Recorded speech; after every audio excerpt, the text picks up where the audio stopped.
आमतौर पर उपचुनाव को राजनीतिक पार्टियां हल्के में लेती हैं, राजनीतिक पार्टियां उपचुनाव को तवज्जो नहीं देती हैं, मगर इस बार का जो बोचहां विधानसभा सीट है वो पार्टियों के लिए प्रतिष्ठा का विषय है। हम आपको बता दें कि जो बोचहां विधानसभा सीट है वो त्रिकोणीय मुकाबले में इस बार फंसी हुई है।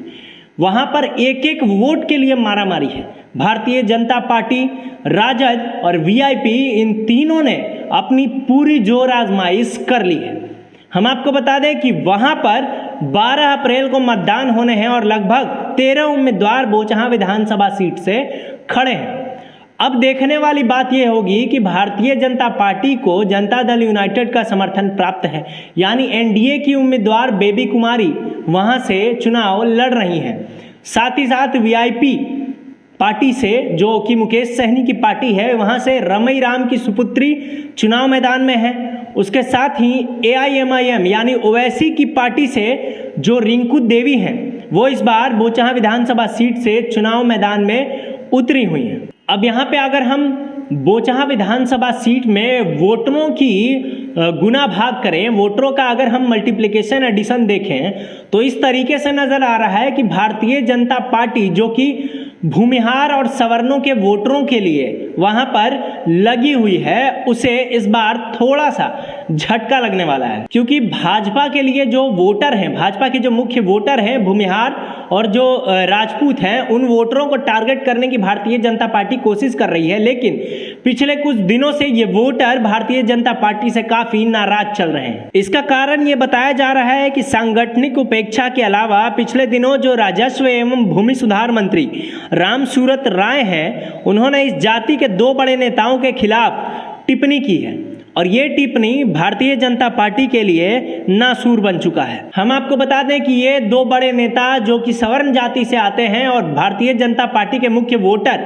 के तौर पर वहां बोचहां विधानसभा सीट में काम करते हैं, उनको पिछले कुछ दिनों से राष्ट्रीय जनता दल यानी तेजस्वी यादव के कैंपेन में देखा जा रहा है।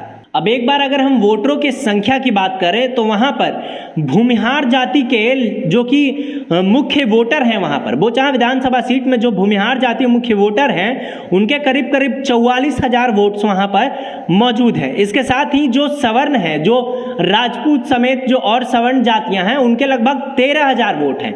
तो जो भारतीय जनता पार्टी है वो चाहती है कि किसी भी तरह से, किसी भी हाल में सवर्ण वोटरों को टारगेट कर लें, जिससे चुनावी मैदान में वो बने रहें। इसके साथ ही हम आपको बता दें कि वैश्य समुदाय के लगभग 50,000 वोटर्स बोचहां विधानसभा सीट में मौजूद हैं। अब अगर हम कुर्मी और कुशवाहा जाति की बात करें तो लगभग कुर्मी के 6,000 और कुशवाहा के 6 से 14,000 के बीच में वोटर्स बोचहां विधानसभा सीट में मौजूद हैं। हम आपको बता दें कि बोचहां क्षेत्र में जो भूमिहार जाति हैं, उनके करीब 44,000 जो वोटर हैं, उनमें टूट की आशंका है और इस आशंका को देखते हुए डैमेज कंट्रोल करने के लिए भारतीय जनता पार्टी लगी हुई है। उनके जो उम्मीदवार हैं बेबी कुमारी, उनके लिए एक एक गांव में भाजपा के प्रदेश स्तर के नेता, विधायक, एमएलसी सब कैंप किए हुए हैं। नरेंद्र मोदी, नीतीश कुमार के कार्य गिनाए जा रहे हैं। साथ ही जो नाराज वोटर हैं उनकी भरपाई के लिए पंचफोड़ना या पंचपनिया करने का प्रयास मुख्यमंत्री कर रहे हैं। उप मुख्यमंत्री रेणु देवी और तारकिशोर का भी लगातार जनसंपर्क हो रहा है। हम आपको बता दें कि भारतीय जनता पार्टी के लिए वोट इकट्ठा करने के लिए आज नीतीश कुमार बैकटपुर पंचायत में बोचहां विधानसभा सीट में पहुंचेंगे, वहां पर जनसंपर्क करेंगे और एनडीए के लिए जो समर्थित उम्मीदवार हैं बेबी कुमारी, उनके लिए वोट मांगेंगे। अब अगर हम पूरा गुना भाग समझें तो हम आपको बता दें कि कुर्मी और कुशवाहा के जो क्रमशः 6 और 14,000 वोटर थे, उनसे भी भाजपा को बड़ी उम्मीद है, क्योंकि कुर्मी और कुशवाहा के जो 2 बड़े नेता हैं उपेंद्र कुशवाहा और नीतीश कुमार, ये दोनों वहां पर कैंप किए हुए हैं। बोचहां विधानसभा सीट में बेबी कुमारी को समर्थन दे रहे हैं। उपेंद्र कुशवाहा और केंद्रीय मंत्री आरसीपी सिंह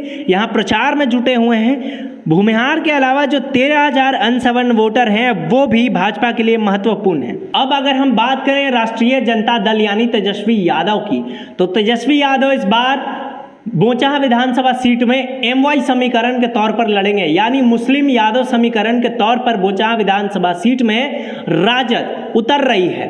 अब अगर हम वहां पर मुस्लिम और यादव समुदाय के जो वोटर्स हैं उनकी संख्या देखें तो हम आपको बता दें कि राजद के लगभग 34,000 मुस्लिम वोटर्स हैं और 20,000 यादव वोटर हैं। हम आपको बता दें कि अब जो AIMIM जो कि ओवैसी की पार्टी है, वहां की जो उम्मीदवार रिंकू देवी हैं, शायद ऐसा लग रहा है कि वो राजद के वोट को बांटेंगी, लेकिन रिंकू देवी से इतर होकर तेजस्वी यादव आश्वस्त हैं कि उनके मुस्लिम और उनके यादव वोटर एकजुट होकर राजद के उम्मीदवार को समर्थन देंगे। गृह राज्य मंत्री नित्यानंद राय व राजस्व एवं भूमि सुधार मंत्री रामसूरत राय के जनसंपर्क के बाद भी यादव वोट के प्रति तेजस्वी यादव आश्वस्त नजर आ रहे हैं। अब देखने वाली बात यह होगी कि बोचाहा विधानसभा सीट में करीब 25,000 पासवान वोटर हैं। अब चूंकि पशुपति कुमार पारस और चिराग पासवान, ये दोनों जो पासवान के दिग्गज नेता हैं, इन दोनों की कोई एक्टिव पार्टिसिपेशन बोचाहा विधानसभा सीट में नहीं नजर आ रही है। इसलिए ऐसा बताया जा रहा है कि जो पासवान वोटर हैं वो भारतीय जनता पार्टी की पाले में जाएंगे, यानी पासवान वोटर को भी टारगेट करने की पूरी उम्मीद भारतीय जनता पार्टी लगाई हुई है और उनको अपने पाले में करने के लिए पूरी उम्मीद राष्ट्रीय जनता दल लगाए हुए है। अब यहाँ पे रमई राम की पुत्री और मुकेश सहनी की पार्टी VIP की उम्मीदवार, उन्होंने यहाँ पर त्रिकोणीय सीट बना दिया है इसको।